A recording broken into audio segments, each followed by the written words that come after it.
জনগণের রাজনীতি নাকি রাজনীতির জনগণ? রাজনীতির আয়নায় কতটা প্রতিফলন জনগণের, তাদের অবস্থান কোথায়, সেই হিসেবটি বুঝতেই যমুনা টেলিভিশনের রাজনীতির এই আয়োজনে পুরো সময় জুড়ে আপনাদের সঙ্গে আছি আমি সাইফুদ্দিন রবিন।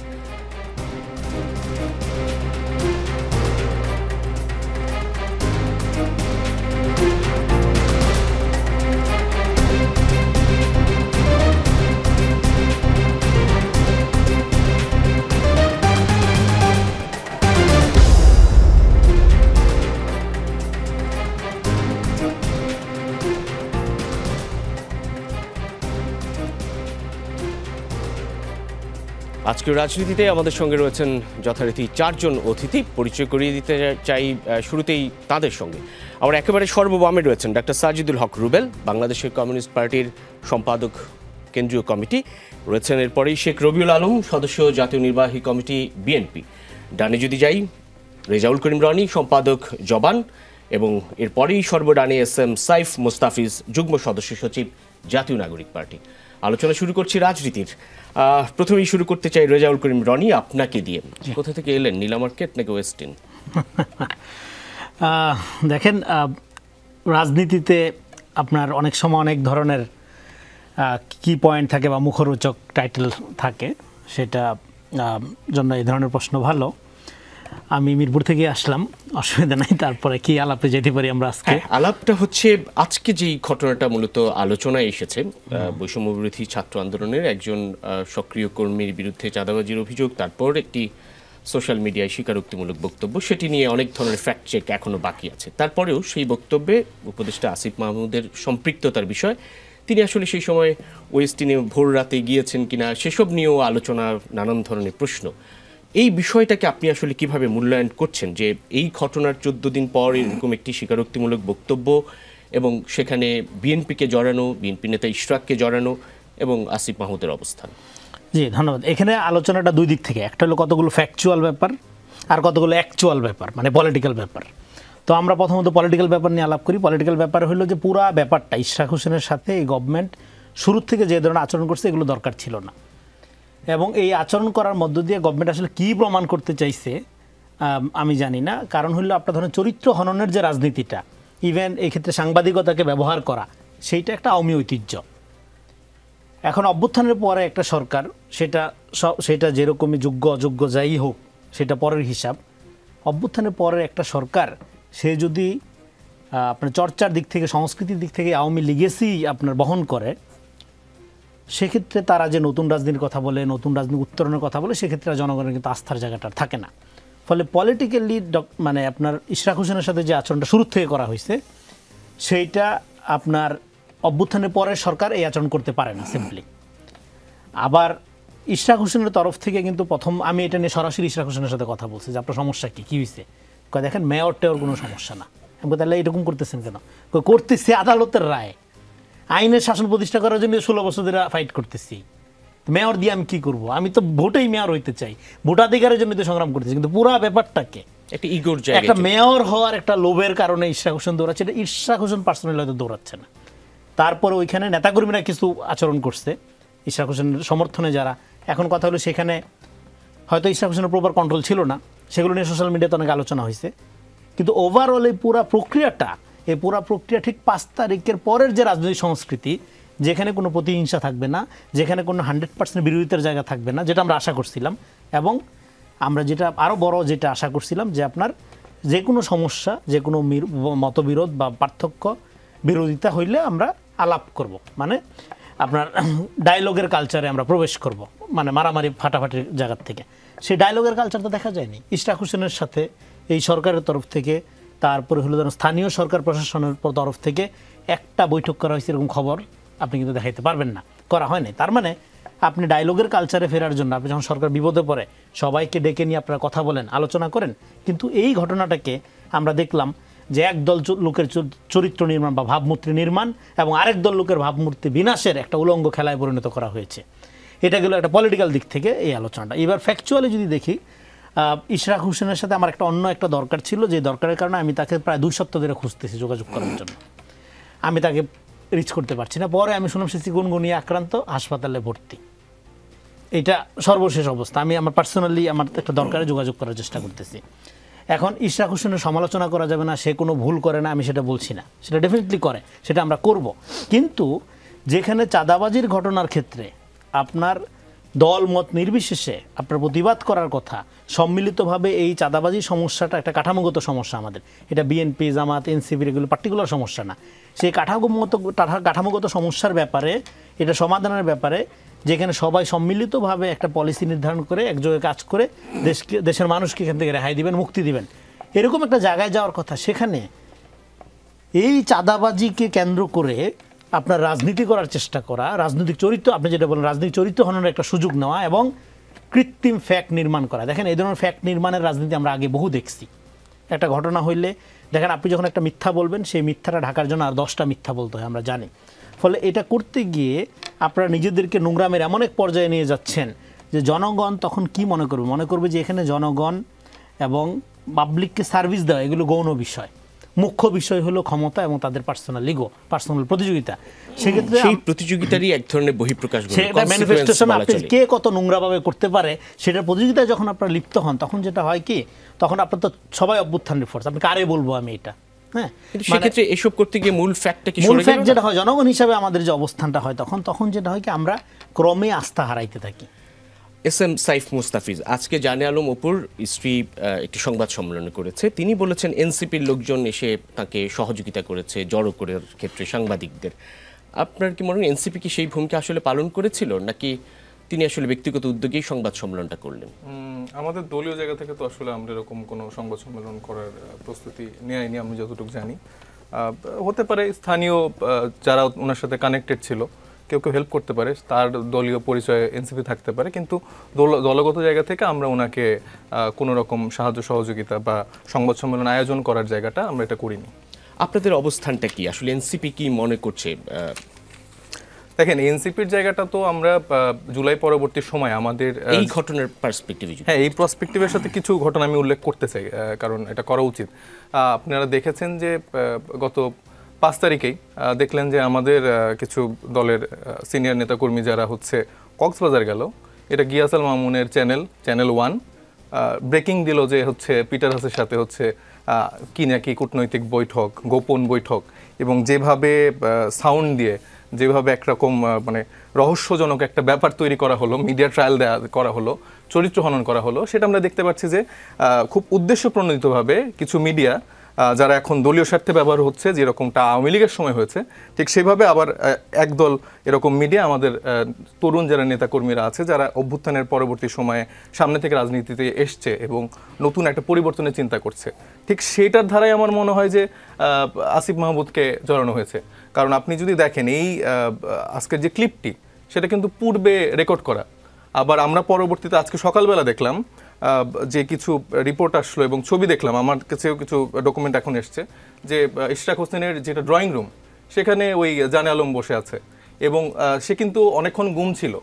তো এটা কিন্তু বলা যায় যে মানে মোটামুটি এজেন্সি বা রাষ্ট্রীয় পৃষ্ঠপোষকতায় বাংলাদেশে 5 তারিখের পরবর্তী সময় প্রথম গুমের একটা ঘটনা। এবং আপনি যদি বলতে পারেন যে কেন ওনারাই তো সরকারে, আসলে কিন্তু না, মানে এখন যে সরকারের ভেতরেও সরকার আছে বা কিভাবে সরকার চলছে, কিভাবে আসলে সব এজেন্ডা বাদ দিয়ে ইলেকশন চলে আসলো, সেটা এখন অনেকাংশেই ক্লিয়ার যে আসলে লন্ডন থেকে অথবা অন্য কোনো জায়গা থেকে এখন নির্দেশনা আসছে মানে দেশ কিভাবে চলবে। এবং সেখানে চাওয়াই হচ্ছে এরকমভাবে যে যারা প্রাসঙ্গিকভাবে যারা তরুণ নেতারা আছে, যারা উপদেষ্টা মণ্ডলীতে যেসব আমাদের অভ্যুত্থানে যে ফেসরা আছেন, তাদেরকে কিভাবে বিতর্কিত করা যায়। মানে আসিফ মাহমুদ এই চাঁদার মধ্যে কেন জড়িত হবে? সে একটা দায়িত্বে আছে, তার মাস গেলে একটা স্যালারি আসে, সে সেটাতে হয়তো বা নীলা মার্কেটে হাঁসের মাংস খেতে যেতেই পারে। তার হয়তো বা উচিত ছিল যে বিদেশে যেভাবে একজন মানুষ সাধারণ জীবনযাপন করে, সেরকম কোনো নেতাদের মতো হয়তো বা বাসে ট্রামে করে চলাফেরা করা, সেটা হয়তো সে করেনি। আমার মনে হয় যে তাকে আমাদের সাজেশন দেওয়া উচিত যে আপনার ওরকম লাইফস্টাইল লিড করা উচিত। যদি ওই ভিডিওতে তিনি সত্যিই থেকে থাকেন, তাহলে মোটরসাইকেলে চলাফেরা করেছেন, যদি সত্যি হয়ে থাকে, সেটা এখনো ফ্যাক্ট চেক, সেটা তো আসলে ফ্যাক্ট চেকে কোনো কিছু আসেনি। মানে এটা আমার ব্যক্তিগত স্বাধীনতা, আমি আসলে কক্সবাজারে যেতে পারি, আমি নীলা মার্কেটে যেতে পারি, মসজিদে যেতে পারি, যদি আমার পকেটে টাকা থাকে, আমার যদি ইচ্ছা থাকে, এটা আমার সম্পূর্ণ রাইট আছে।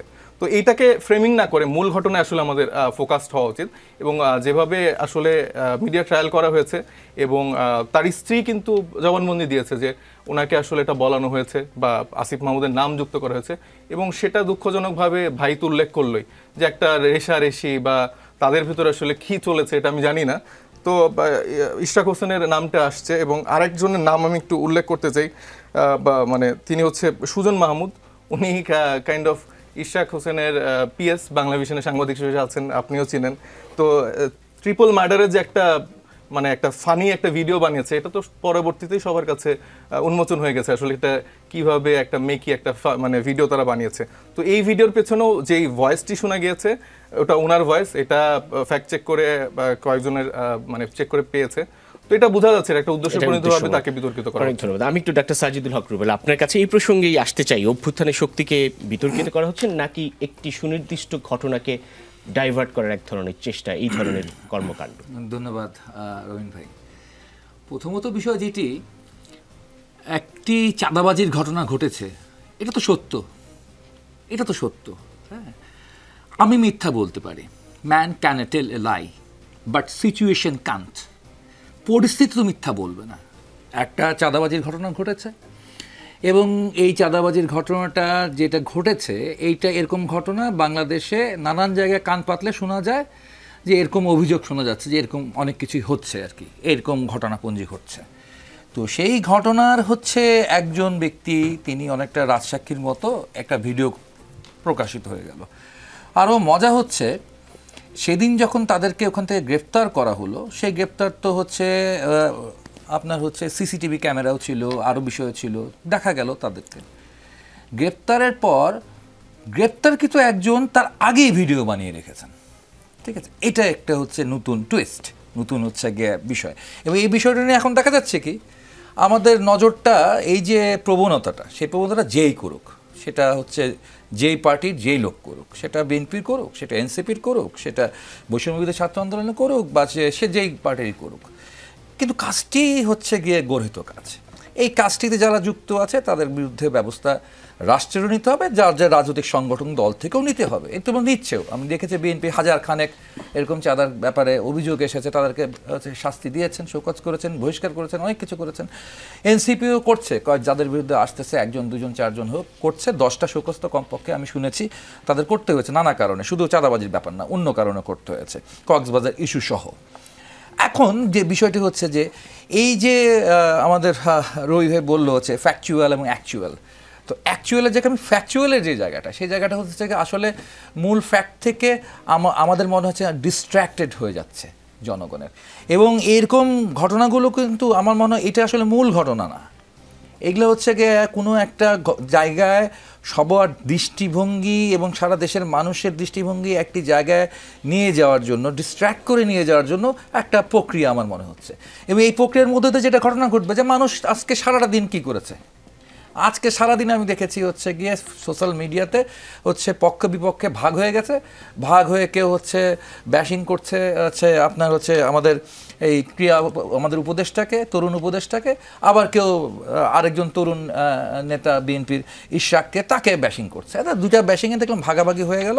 ভাগাভাগি হয়ে আমি দেখলাম যে আমাদের দেশে যেমন আমরা আরও কয়েক বছর আগেও দেখেছি, রাজনীতি মানেই হচ্ছে মানুষ খুব বিরক্ত ছিল। কেন বিরক্ত ছিল? এটা আওয়ামী লীগের বিএনপির এক ধরনের হচ্ছে গিয়ে ঠেলাঠেলির ব্যাপার স্যাপার। এটা তো তখনকার তরুণ সমাজ খুব বেশি মানে রাজনীতির প্রতি বিরক্ত হয়ে বিরাজনীতিকরণ ঘটে যাচ্ছে।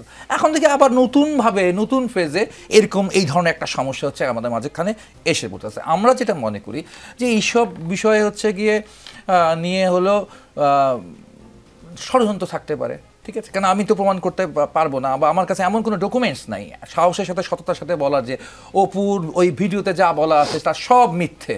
এটা আসলে কেউই বলতে পারবে না মিথ্যে। আবার একই সাথে ইশরাকের বিরুদ্ধে যে অভিযোগ আসতেছে সেটাও যে মিথ্যে, সেটাও কিন্তু আপনি খুবই ডকুমেন্টারি কিন্তু দেওয়া কঠিন। এটা এবং এই বিষয়গুলোকে নিয়ে আমরা টকশোতে সময় নষ্ট করবো, টকশোতে কথা বলবো, রাজনীতিতে কথা বলবো, আমার মনে হয় এটা রাজনীতির এজেন্ডা হতে পারে না, ঠিক আছে, এটা বাংলাদেশের রাজনীতির এজেন্ডা না, এটা খুব তুচ্ছ একটি বিষয়। এবং এই বিষয়গুলোকে আসলে এত ছোট বিষয়, কিন্তু এই ছোট বিষয় খোঁচাতে খোঁচাতে একটা ফোড়া থেকে যেমন ক্যান্সার হয়, তেমন একটা বিষয় তৈরি হতে পারে।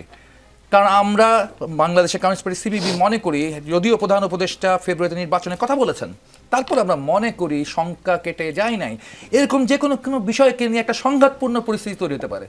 এরকম ছোট একটা বিষয় নিয়ে একটা সংঘাতপূর্ণ পরিস্থিতি তৈরি হতে পারে।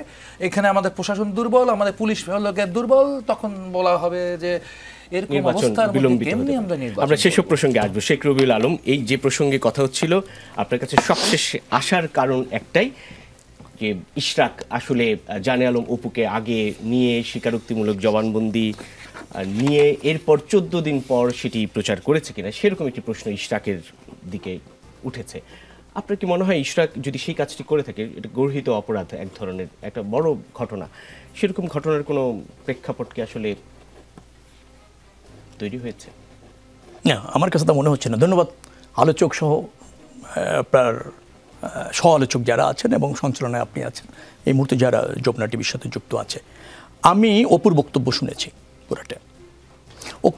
অপু কিন্তু এই চাঁদাবাজির পুরো ঘটনাটাই তিনি বর্ণনা করেছেন। তার কতটুকু সম্পৃক্ততা আছে তাও তিনি বর্ণনা করেছেন। তিনি অনুশোচিত হয়েছেন একটা মোটরসাইকেল তাকে দেওয়ার ফলে, তিনি ট্রাপে পড়ে গিয়েছেন, হ্যাঁ, এবং কারা তাকে উপলব্ধি মানে এই কাজে করলো, জড়িত করলো, তার বিস্তারিত বিবরণ তিনি দিয়েছেন। এবং তিনি বারবার বলেছেন যে আমি যে কোনো মুহূর্তে সময় গ্রেপ্তার হয়ে যেতে পারি, আমি গ্রেপ্তার হওয়ার পর যদি সত্য ঘটনাটা মানুষ জানে তার জন্য তার এই করা ভিডিওটা। এটা অপুর বক্তব্য। অপুর স্ত্রী কি বলেছেন? অপু যখন বিপদে পড়েছিল আমরা কাউকে পাইনি। অপু যখন গ্রেপ্তার হয়েছে তার জামিনের জন্য, তার রিমান্ডে থাকাকালীন যোগাযোগ করার জন্য আমরা কোনো এনসিপি বা তার কোনো বড় ভাইদের পাইনি, তার শুভানুদ্দারদের পাইনি। আজকে আমাদের প্রয়োজন হয়েছে, আয়োজনটা তারা করেছে, আমি কিছু জানি না, আজকে আমি এখানে এসে বক্তব্য দিচ্ছি।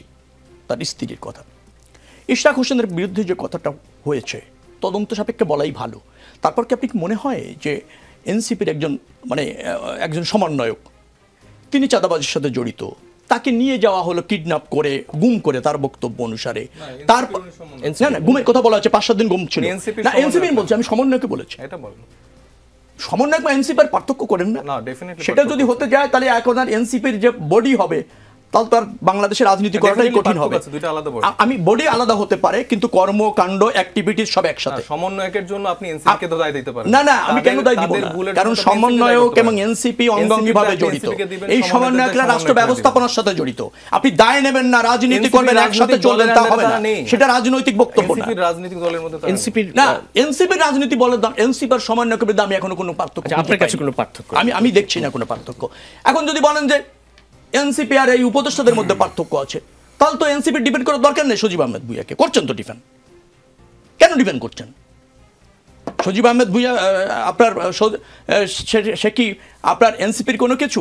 তো এনসিপির গত দেওয়া হচ্ছে কেন? এনসিপি কেন তাদের ডিফেন্ড করছেন? সজীব আহমেদ ভুইয়া তো বিতর্কিত চরিত্র, বর্ণাঢ্য লাইফ চরিত্র তো বিতর্কিত, আবার রাষ্ট্র অবধারিত।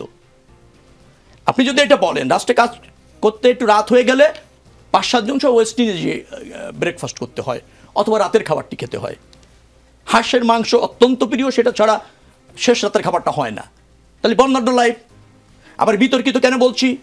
আপনি কুমিল্লায় 3 জনের ওই যে হত্যা সহ যে ঘটনাটা ঘটেছে, সচিত্র প্রতিবেদন হয়েছে, যারা ভিক্টিমাইজ হয়েছে তারা নিজেরা কথা বলেছেন, নিজেরা বক্তব্য দিয়েছেন। একজন উপদেষ্টার বিরুদ্ধে সম্পৃক্ততা হলে এভাবে কথা বলার কেউ সাহস রাখে কিনা? আর যদি কেউ মিথ্যা সাক্ষ্য দিয়ে থাকে, প্রতিবেদনে যারা কথা বলেছে তাদের তো আপনার বিচারে আওতা আনা যায়। একটা উপদেষ্টা চরিত্র তো বিনা কারণে হরণ হতে পারে না। আপনি এর আগে তার পিএস এপিএস যারা ছিল শত শত কোটি টাকার দুর্নীতি করেছে।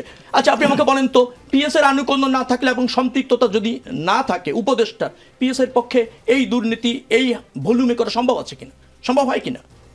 তার বাবার লাইসেন্স নিয়ে একবার বিতর্কিত হয়েছে, তার বাবা ওখানে প্রতিরোধ করা যাচ্ছে না, এগুলি তো সমালোচনার মধ্যে আছে।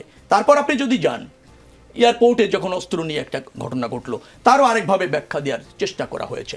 ইশরাক আদালতের রায় পেয়েছে, আপনার গেজেট প্রকাশ হয়েছে, অ্যাপিলেট বিভাগে পর্যন্ত যাওয়া হয়েছে, রিটের নিষ্পত্তি হয়েছে, তাকে শপথ পড়ানো গেল না। এই যে বিতর্কিত চরিত্র হয়ে যাওয়ার ফলে সেটা চাঁদাবাজির সাথে যুক্ত কিনা আপনি আমাকে যদি বলেন, আমি আপনাকে খুব ফ্রাঙ্কলি বলি, তিনি কিন্তু প্রকান্তর অস্বীকার করেছেন যে তিনি ওয়েস্ট ইন্ডিজের সামনে দিয়ে যান না। বলেন ওই দিন আমি গিয়েছিলাম কিনা তার ডাউট আছে, কিন্তু তিনি যে রাত্রে এভাবে চলেন যান 5-7 জন লোক নিয়ে রাতের শেষ দিকে বা মধ্যরাতে, একজন উপদেষ্টা দায়িত্বশীল রাষ্ট্রের গুরুত্বপূর্ণ ব্যক্তি, তার কি কাজ থাকতে পারে?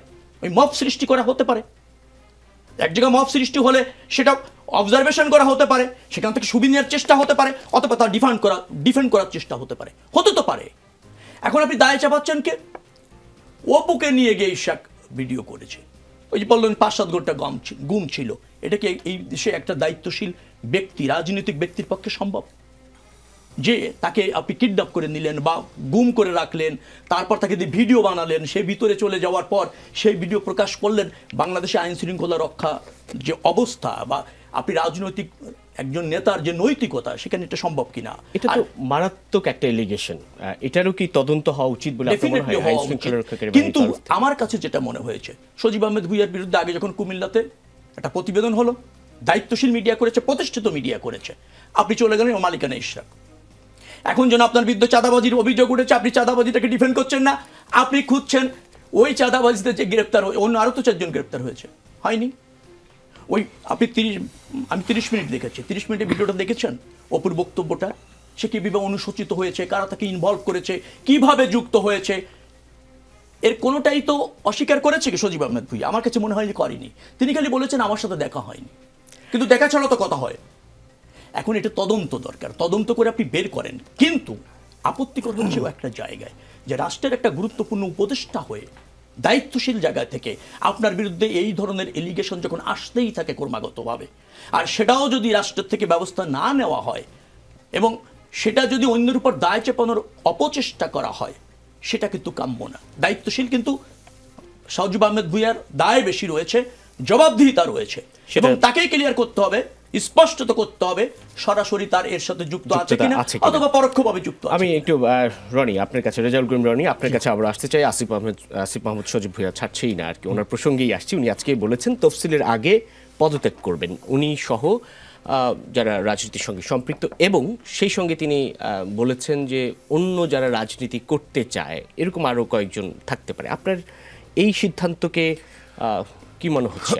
না, এখন ধরো রাজনীতি করা যে কোনো মানুষের মৌলিক অধিকার, রাজনীতি যে কোনো মানুষই করতে পারে, কিন্তু এইটা দেখেন অভ্যুত্থানের পরে গঠিত একটা সরকার, এই সরকারের পরে দায়িত্ব নেওয়ার পরে এখানে নির্বাচনটা হলো এমন একটা জরুরি ইস্যু। আমাদের এখানে ধরেন নির্বাচন মানে একটা ভোটাধিকার নিশ্চিত করামূলক একটা নির্বাচন আমাদের দরকার, দীর্ঘদিন যাবৎ মানুষ ভোট দিতে পারে না।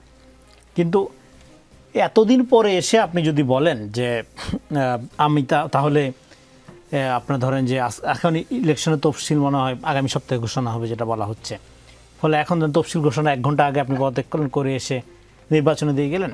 দেখেন একটা জিনিস হলো আইন জিনিসটা লজিক্যালি আপনিও বুঝতে পারেন, আমিও বুঝতে পারি, কিন্তু যে তারাশঙ্কর একটা কথা আছে, আইন তুমি বুঝো বটে, কিন্তু ন্যায় অন্যায় জিনিসটা ঠিক এত সহজ না।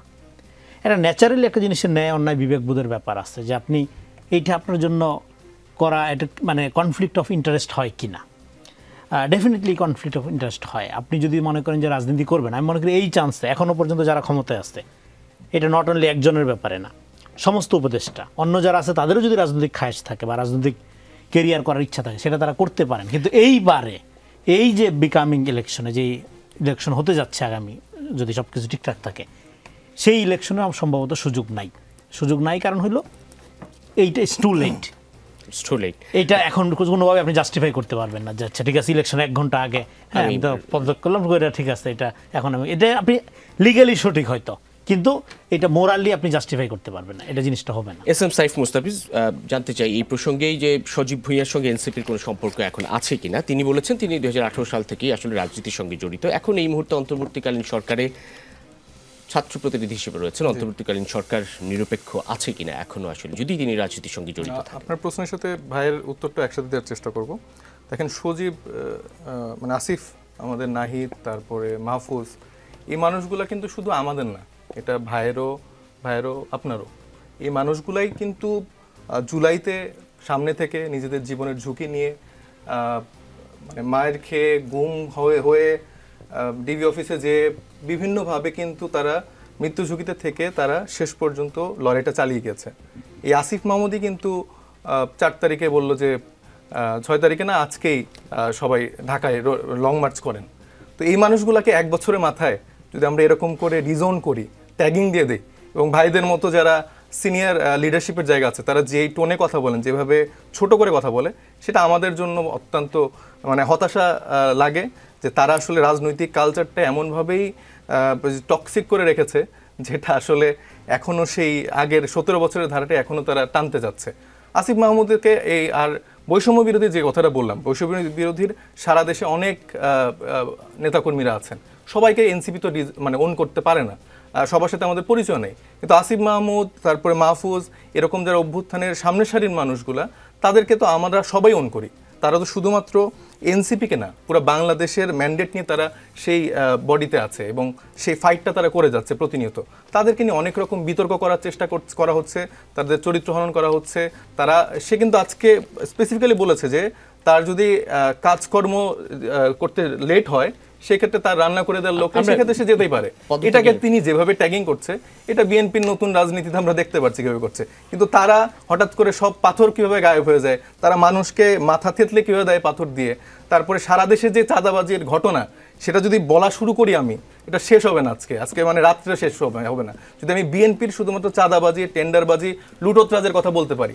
আর উনি এই দু একটা কোথা থেকে আকাশ থেকে আনা কথা নিয়ে যেভাবে আসলে অ্যাটাক করে, সেটা দুঃখজনক। কারণ তার মতো সিনিয়র যারা লিডার আছেন, দীর্ঘদিন যারা রাজনীতি করে আসছে, তাদের নিয়েও কিন্তু অনেক ঘটনা আছে, সেগুলো কিন্তু আমরা কেউ সামনে আনছি না।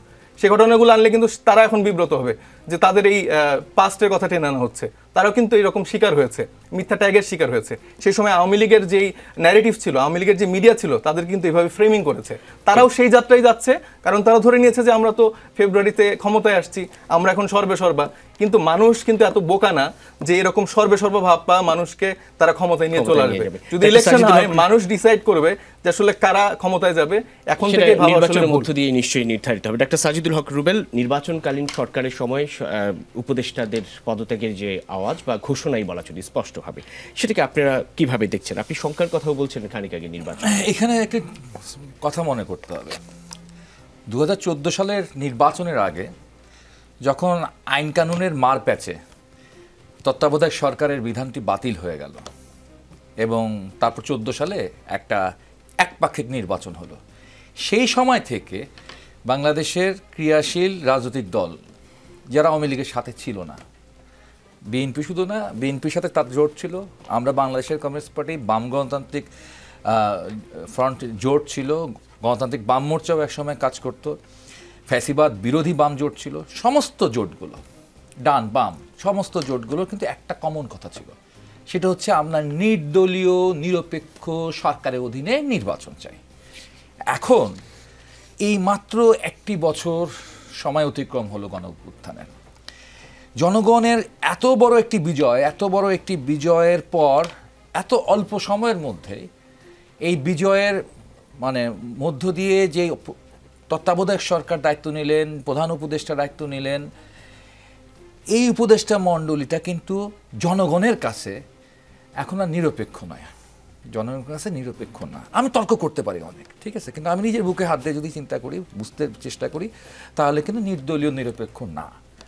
এবং সেখানে আমাদের 3 জন ছাত্র নেতা ছিলেন, সরাসরি আন্দোলনের 3 জন নেতা ছিলেন, ঠিক আছে, তারপরে হচ্ছে 2 জন আছেন এখন আমাদের কথা হচ্ছে স্পষ্টভাবে যে ওনারা যে এতদিন থেকে গেলেন বা এতদিন রইলেন আর কি, এই রইবার মধ্য দিয়েই কিন্তু এক ধরনের নিরপেক্ষতার বিষয়টি হারিয়েছেন। আমরা বলছি যাহা একটি অরাজনৈতিক সরকার, এটা একটা নির্দলীয় সরকার, কিন্তু মানুষের কাছে প্রশ্ন আছে আদৌ নির্দলীয় কিংবা সরকার কিনা। তারপর আরেকটি বক্তব্য আছে, আমি খুব সিনসিয়ারলি বলি আর কি, যখন একজন কর্মকর্তার বিরুদ্ধে, আমি দেখেছি, আমি এনসিপির নিজের সংগঠনের ক্ষেত্রে দেখেছি যে তাদের একজন কর্মকর্তার বিরুদ্ধে যখন হচ্ছে পাঠ্যপুস্তক বোর্ড নিয়ে যখন হচ্ছে একটা হলো এবং তারা নিজের তদন্ত কমিটি গঠন করলো, তারা কিন্তু তাদের সংগঠন থেকে তার অব্যাহতি দিয়েছিল।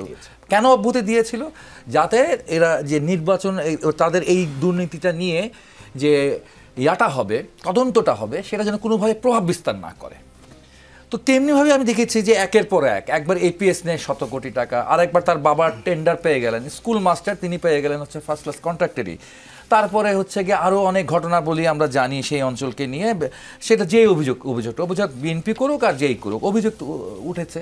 এখন এত সব অভিযোগের মধ্যে আবার একটা নতুন অভিযোগ উঠেছে, যদি নির্দোষ হয়ে থাকে হচ্ছে আসিফ, আমার মনে হয় হচ্ছে সেই ক্ষেত্রে ওই নির্বাচন করব বা ওই সব ব্যাপার স্যাপার না, যেহেতু অভিযোগ উঠেছে নিজের দায়িত্বশীলতার থেকে তার উচিত হচ্ছে যে সরে দাঁড়িয়ে নিরপেক্ষ তদন্ত হোক, তদন্তের মাধ্যমে সে নির্দোষ প্রমাণিত হোক, আগামী নির্বাচন আসুক, জনগণ তাকে মূল্যায়ন করবে।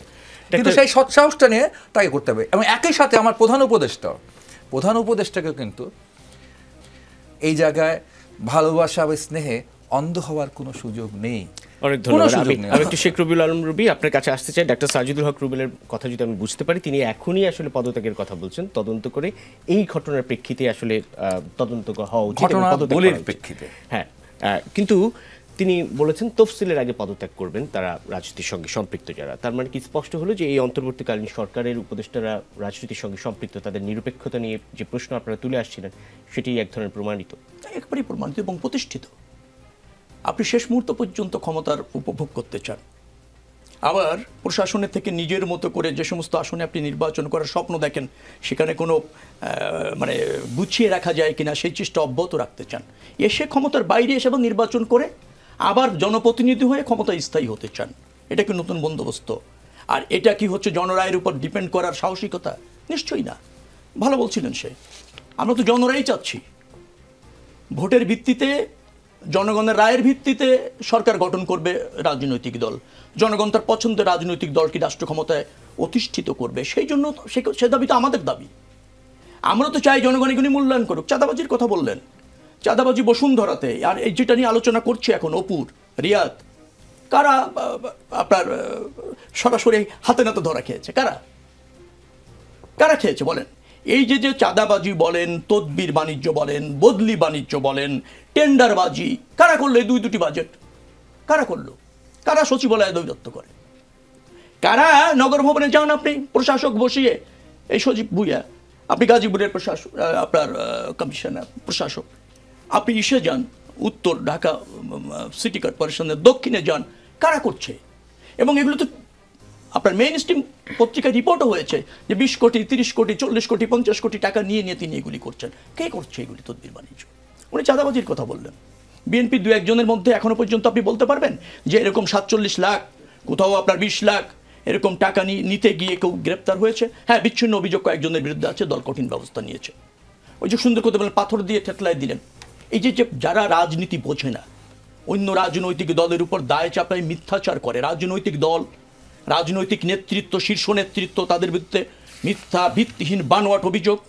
আবার ধরেন রাষ্ট্রের বিভিন্ন ইনস্টিটিউট, নির্বাচন কমিশন বলেন, ওই গণমাধ্যম বলেন, সেই সমস্তের বিরুদ্ধে যারা খিস্তি খেউর করে, দায় চাপায়, দোষ চাপায়, এটা রাজনৈতিক না।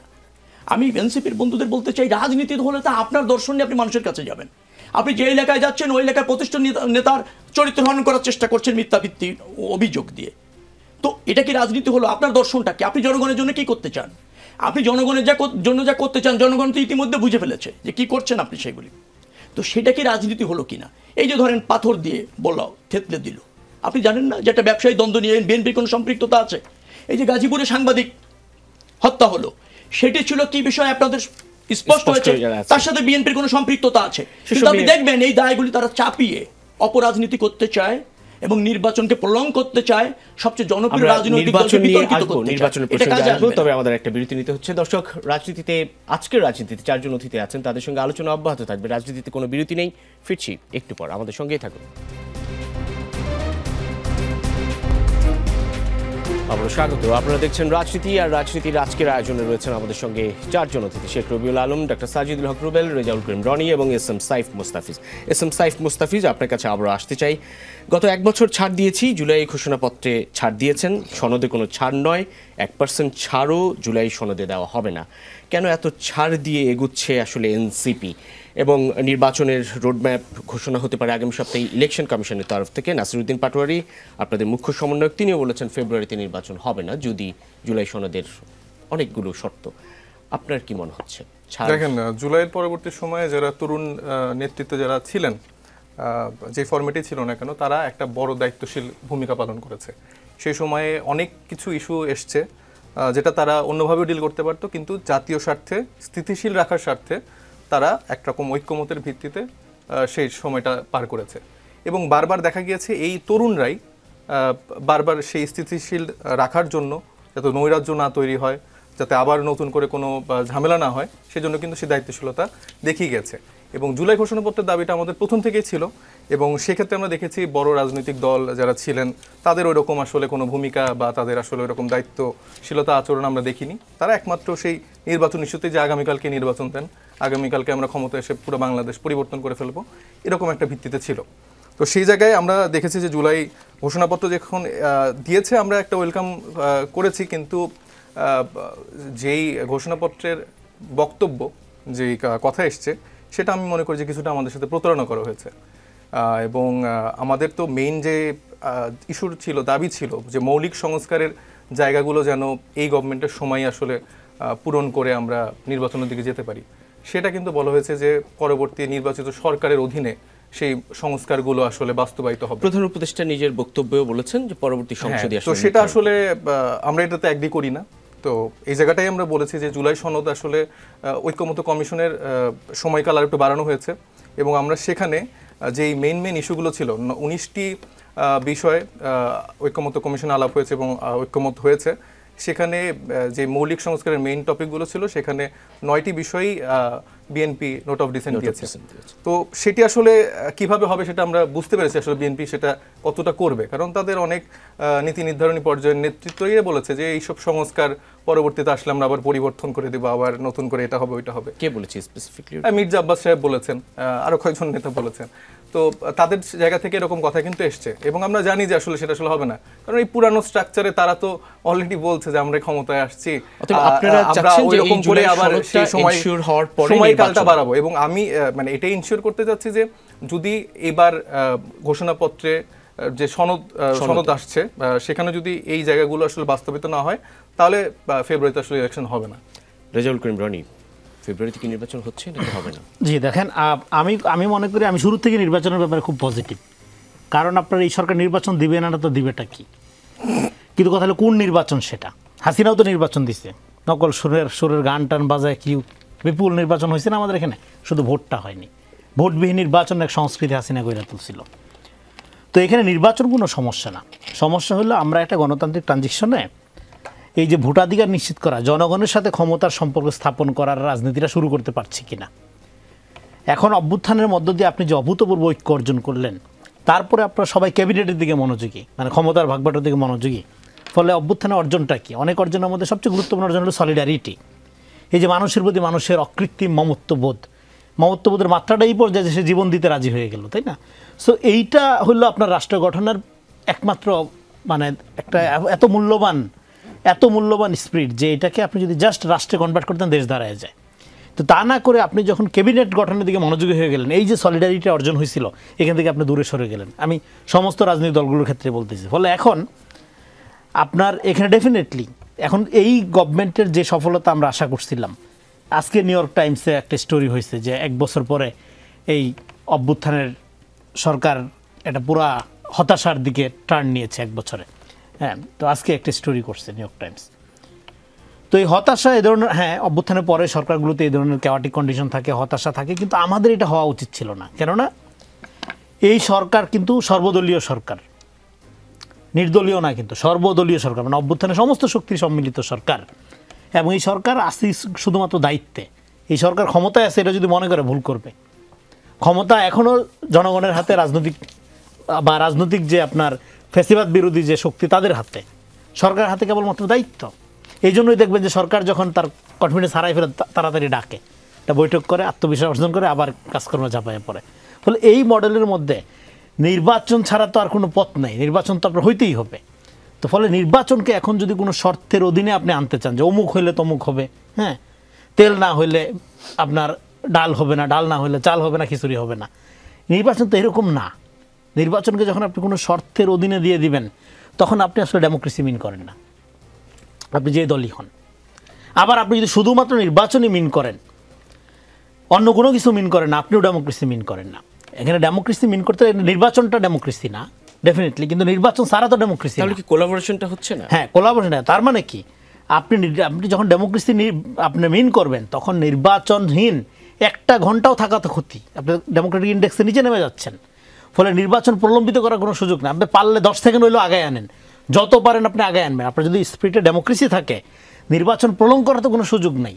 কিন্তু এখানকার এক শ্রেণীর বুদ্ধিজীবী আসছে, তারা যেভাবে নির্বাচনকে একটা অপরাধের পর্যায়ে নিয়ে যাচ্ছে, এইটা আওয়ামী ফেনোমেন। আমরা বারবার বলছি নির্বাচনবিহীন ভোটবিহীন ক্ষমতা একটা হাসিনা মডেল, এই মডেলে বাংলাদেশ যাবে না। কিন্তু এখন আপনি আবার হাসিনার মতো, যেখানে ক্ষমতার সাথে জনগণের কোনো সম্পর্ক কায়েম হবে না, নতুন যে আপনার সোশ্যাল কন্ট্যাক্ট যেটা আমরা বলি অভ্যুত্থানের পরে তৈরি হয়েছে, সেটার কোনো মীমাংসা হবে না। আপনি আপনার একটা ক্ষমতাকে আবারও একটা দলের মনোপলি আকারে চর্চা করবেন, এই সুযোগ বাংলাদেশে নেই।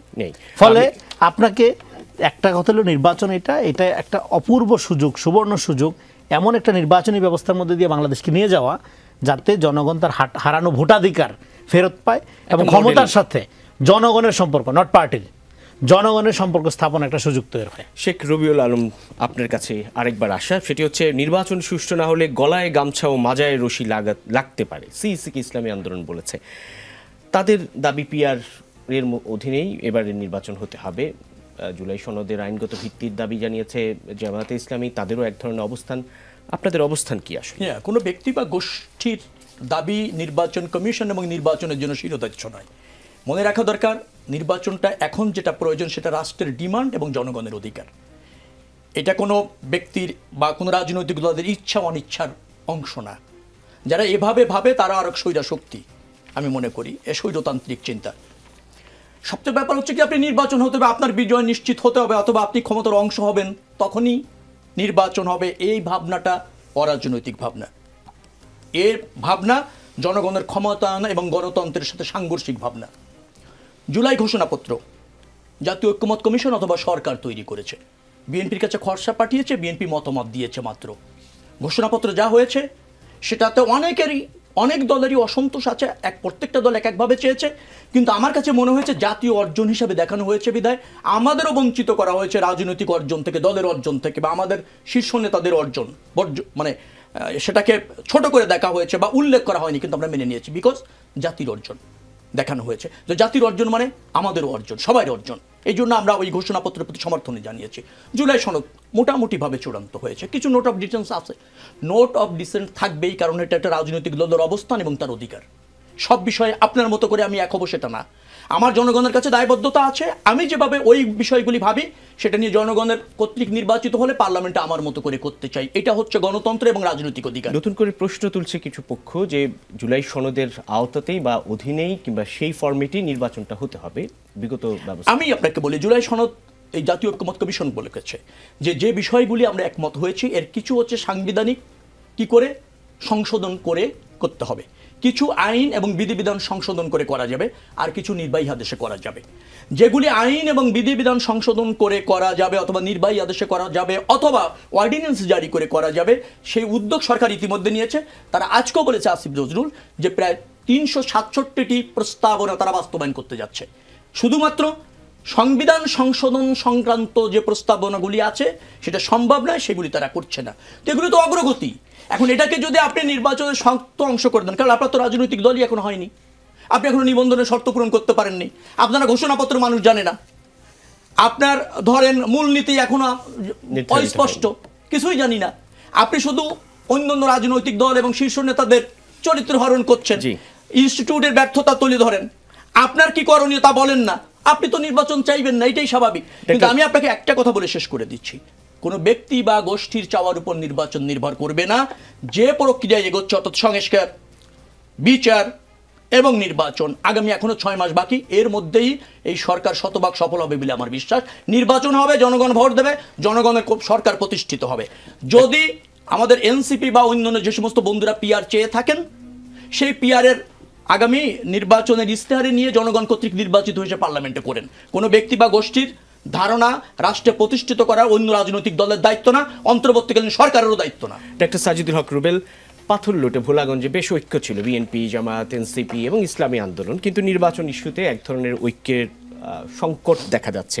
সব এজেন্ডা বাদ দিয়ে নির্বাচন, যদি আমি সাইফ মুস্তাফিজের বক্তব্য ধরি, আপনার কি মনে হচ্ছে সব এজেন্ডা বাদ দিয়ে নির্বাচনের দিকে এগোচ্ছে সরকার? সব এজেন্ডা বাদ দিয়ে তো নির্বাচনের দিকে আগানোর সুযোগ নেই, ঠিক আছে? অন্তত 3টি দায়িত্ব, সেটা সরকারের শুধু না, আমরা যারা রাজনীতি করি, এই গণঅভ্যুত্থানের মধ্যে 3টি দায়িত্ব আমাদের সবার ঘাড়ে এসেছে: নির্বাচন, সংস্কার এবং বিচার।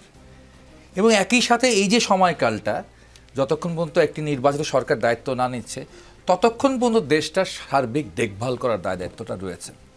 তো এই সব কিছু মিলিয়ে কিন্তু সফলতার ব্যাপার। তো আমাদের রবি ভাই যেটা বললেন, শেখ রবিউল আলম, তিনি বেশ এখন এই তত্ত্বাবধায়ক সরকারকে বেশ সফলতা তাদের কামনা করছেন বা সফলও বলছেন আর কি। তো এটা একটু কানে লাগছে আর কি, একটু মনেও লাগছে আর কি। এই কয়েক মাস আগের কথাগুলো মনে পড়ছে, সেই কথাগুলো মনে পড়লে মনে হচ্ছে যে এই ব্যাপারটা একটা হঠাৎ একটা বড় ধরনের শিফট হয়েছে চিন্তার। হ্যাঁ, চিন্তা শিফট হতে পারে, ইতিবাচক হতে পারে, কিন্তু এখানে একটা কথা আমাদেরকে মনে রাখতে হবে, আমরা হচ্ছে এই জায়গায় যে এই যে জাতীয় ঐক্যমত্য কমিশন গঠিত হলো, তার আগে অনেকগুলো কমিশন গঠিত হলো, তার মধ্যে 6টি গুরুত্বপূর্ণ কমিশনকে নিয়ে আবার জাতীয় ঐক্যমত্য কমিশন গঠন করলেন, যার সভাপতিত্ব খোদ প্রধান উপদেষ্টা করছেন। সেখানে একটা নীতিমালা কিন্তু করেছেন, যেটা রবি ভাই বলেছেন, এটা আমিও একমত, আবারও সেটা উচ্চারণ করছি, যে এখানে তিনি প্রথম অনেক করে দেখেন 15ই ফেব্রুয়ারি বক্তৃতা যেটা বলেছেন সেটা সব দল কিন্তু মেনে নিয়েছে।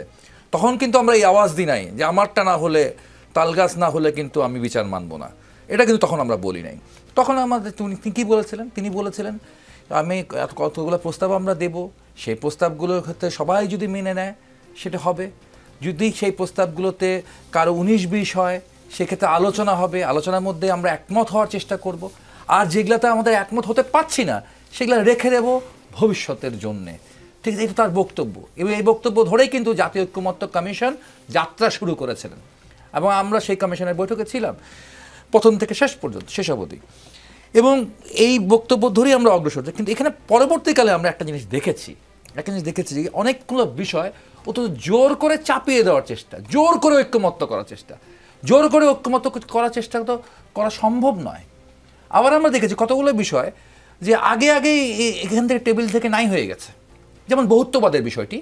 এই বহুত্ববাদের বিষয়টিকে একেবারে ভুল একটা ব্যাখ্যা দেওয়া হলো, ধর্মীয় একাত্মবাদের সাথে এই অন্তর্ভুক্তিমূলক যে রাজনৈতিক চেতনা, এটাকে মিলিয়ে ফেলানো হইল। আপনার কাছে আমি একেবারে শেষ প্রশ্ন আপনাকে দিয়েই শেষ করবো এই স্লটে, যে কোনো ধরনের শঙ্কা দেখতে পাচ্ছেন কিনা একেবারে ছোট্ট করে, যে নতুন নতুন ইস্যু তৈরি করে আসলে সেই সব সংকট তৈরির এক ধরনের চেষ্টা, আশঙ্কা আছে কিনা? নতুন নতুন ইস্যু, নতুন নতুন স্লোগান, নতুন নতুন দাবির মধ্য দিয়ে যদি আমরা তৈরি করতে থাকি তাহলে আমাদের সংস্কার রাস্তা তো হবে না, নির্বাচনও কিন্তু হচ্ছে প্রলম্বিত হবে। নির্বাচন এবং সংস্কার দুটোরই 12টা বাজবে যদি নতুন নতুন আমরা সংকটময় পরিস্থিতিকে চাষ করি।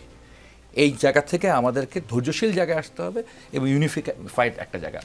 শেখ রবিউল আলম রবি, আপনার কাছে কোনো আশঙ্কা, ঝুঁকি সামনের দিকে আছে কিনা? ঝুঁকি সবসময় থাকবে।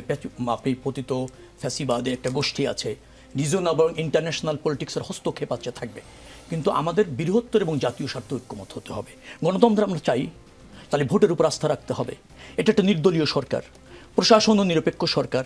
যে সরকারটি ক্ষমতায় আছে তার ক্ষমতায় থাকার আগামীতে কোনো অভিলাষ নাই, তো সে নির্বাচনটা নিরপেক্ষভাবে করবে, এই আস্থা থাকতে হবে সবার। সবচেয়ে বড় কথা হচ্ছে যে জনগণের উপর আস্থাটা আপনি রাখতে হবে। আপনি যদি রাজনৈতিক দল হন, আপনি হয়তো রাতারাতি ক্ষমতায় যেতে পারবেন না, আপনি রাতারাতি শানিত হতে পারবেন না। হ্যাঁ, আপনি রাজনীতিতে থাকবেন, জনগণের রায় মেনে নেবেন, এবং জনরায়ের উপর আস্থা রেখে যদি আপনি রাজনীতি করেন, রাষ্ট্র ব্যবস্থাপনায় অংশ নিতে যান, সব সমস্যার সমাধান হবে। কিন্তু আপনি একমাত্র অবধারিত শক্তিটা যদি মনে করেন আর আপনি এই জনগণের উপর আস্থা যদি রাখতে না চান, সংকট তৈরি হয়। কিন্তু সেই সংকট হলে কি হবে? জনগণ প্রত্যাখ্যান করবে আজীবনের জন্য। রাজনৈতিক সংকট মনে হয় যে কেউ জনগণের প্রতি আস্থা রাখতে চায় না, এরকম কি পরিস্থিতি তৈরি হচ্ছে? দেখেন, ছোটবেলা থেকে শুনতেছি গভীর সংকটের দেশ, একটা দিনও যায় না যেদিন এই কথা উচ্চারিত হয় না। এটা একটা কালচারে পরিণত হয়েছে আমাদের। দেখুন, অভ্যুত্থান একটা অভূতপূর্ব সুযোগ আমাদের, হ্যাঁ, এবং অভ্যুত্থানের মধ্যে দিয়ে ঘটনাটা কী ঘটে, অভ্যুত্থান হওয়ার পর একটা দেশে এমনি সেকেন্ড রিপাবলিক শুরু হয়ে যায়, আপনি চান বা না চান। এখন এই সেকেন্ড রিপাবলিকটা প্রোটেক্ট করা হলো আমাদের সমস্ত রাজনৈতিক দল এবং জনগণের দায়িত্ব।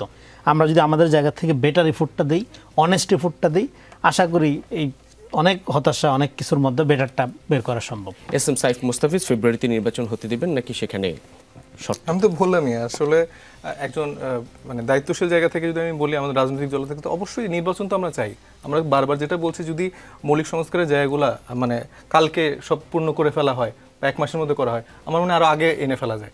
মানে ফেব্রুয়ারিতে হওয়ার ক্ষেত্রে ওই বাধা না, আমরা চাচ্ছি যে মৌলিক সংস্কারগুলো যেন এই সরকারের অধীনে বাস্তবায়িত হয়। কারণ পূর্বে আমরা দেখেছি কোনো রাজনৈতিক সরকার যে আশাগুলো দিয়েছে আপনি 90-এর পরে যদি দেখেন কোনোটাই আসলে ফুলফিল হয় না। মৌলিক সংস্কার কি নির্ধারিত হয়েছে, কি কি বিষয়ে মৌলিক সংস্কার? হ্যাঁ হ্যাঁ, মৌলিক সংস্কার, উচ্চকক্ষে পিআর, তারপরে সরাসরি নারী আসনে 100 আসনের যে ভোটের জায়গাটা, তারপর সাংবিধানিক যে প্রতিষ্ঠানগুলো আছে সেগুলো স্বতন্ত্রভাবে, যেটা আমরা আগে দেখেছি যে প্রধানমন্ত্রী এবং রাষ্ট্রপতির যে হস্তক্ষেপে হতো, সেই জায়গাগুলো তো আমরা নিরপেক্ষ জায়গা যাচ্ছি। ইভেন আপনার নির্বাচন কমিশন যে সেই জায়গাটাও তো সংস্কার হয়নি, সে তো এই বিগত 3টি ইলেকশন যেই মানে ইলেকশন কমিশনের আন্ডার হয়েছে সেই পদ্ধতিতে তো হবে। তো এটা তো আমরা সবাই বারবার বলেছি, ইভেন বিএনপিও বলেছে যে তারা এটার সংস্কার চায়, কিন্তু এখন যদি আমরা সেই ফরম্যাটেই যাই তাহলে তো সেই আগের জায়গায় চলে আসবে। আমি আরেকটা কথা উল্লেখ করতে চাই, নির্বাচনের পরিবেশটা নিয়ে এখনকার যে পরিস্থিতি, বিএনপির চেয়ারপারসন বেগম খালেদা জিয়ার উপদেষ্টা হাবিবুর রহমান হাবিব সাহেব যেরকম উল্লেখ করছেন যে অন্য কোনো মার্কায় ভোট দিলে মারা হবে, জিব্বা কেটে ফেলা হবে, এরকম এখনই যেই বাস্তবতা আমরা দেখতে পাচ্ছি, আমরা আসলে আশঙ্কা করছি যে সব রাজনৈতিক দল আসলে কিভাবে নির্বাচনটা করবে। সেই জন্য অবশ্যই সংস্কারের জায়গাটা বাস্তবায়িত হলে আমার মনে হয় যে একটা আমাদের শেষ করতে হচ্ছে আজকের রাজনীতির কোনো শেষ নেই, তর্ক বিতর্ক চলছে, নিশ্চয়ই আলোচনার মধ্য দিয়ে তার সমাধান মিলবে। রাজনীতি অব্যাহত থাকবে যমুনার পর্দায় আগামী রোববার রাত 9টায় আবারও নতুন করে রাজনীতির অনুষ্ঠানে। ততক্ষণ ভালো থাকুন, সুস্থ থাকুন। শেষ করছি আজকের মতো।